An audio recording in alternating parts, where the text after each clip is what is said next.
Well, I'll put it this way: the last time an under-17s women's team went to a World Cup, they came third in 2018, I think it was. There was obviously a cycle in between, got cancelled due to the pandemic, so it's been a couple swings since then. But I mean, this under-17 World Cup that's in India currently is where this tournament is going to be.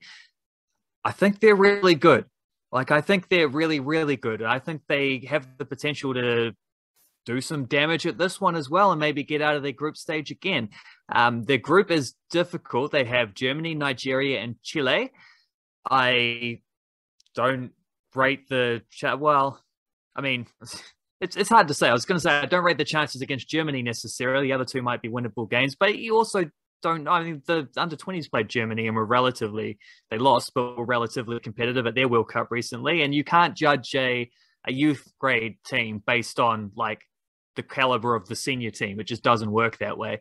And also this team, from what I hear, is sneaky draw in a warm-up game against Canada, which is a fantastic result and shows that A, they can score goals, and B, they can compete with traditionally strong youth development nations. So they are stacked with talent, many of which is familiar to people who have been following the National League, especially this year. Most players been there, but just a few that I want to highlight to especially watch out for anyone who wants to tune into some of those games.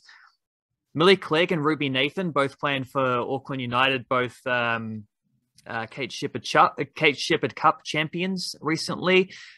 Also, both went to the Under-20 World Cup. They're the two youngest players at the Under-20 World Cup, and the only two players who were backing up from that also going to the Under-17s. Millie Clegg was actually starting all those games for the Under-20s. Scored a great goal against Colombia. The best striker prospect I've seen coming out of Aotearoa for ever. I mean, I haven't followed it as closely for that long, but definitely in the time I've been writing about domestic football, she is the most exciting number 9 specifically. Ruby Nathan is also just more of an attacking midfielder, also a very, very, very handy creative player. Elena Arrington is there, not playing National League this year, but she did play National League last year as like a 16-year-old, and I thought she was quite honestly like one of the best players in the competition, even at that age. Playing for Capital. She's from the Ole Academy, playing for Western Suburbs. I did hear that she spent some time with the Wellington Phoenix Academy, but I'm not sure if that's true or not. Midfielder, great tempo of passing. Just someone who picks up the ball, moves it around like the Spanish midfielders of old, back when that team was winning World Cups, and very much in the Ole Academy mold as well. You've seen a lot of like silky midfielders coming through there on the men's side, and Ryan Thomas and Marko Stamenic and guys like that. Well, here's an example of a young Wahine coming through the Ole Academy as well. Also chucking fullback Surya Herring and Manaya Elliott. Herring on the left, Elliott on the right. I assume those two will start. I don't know. I'm just guessing here, but based on what I've seen from them, they're both outstanding prospects.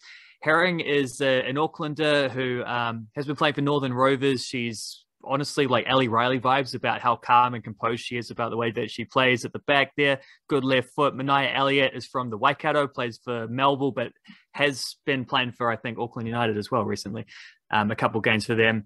And she's just, she's small, she's young, but she's like combative, like a good Waikato fullback should be, gets stuck in and works pretty hard.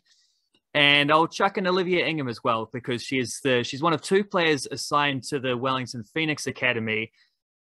She's probably the best of them. Olivia Ingram played for Capital alongside Arrington last year and scored a few goals, looked very good, creative winger.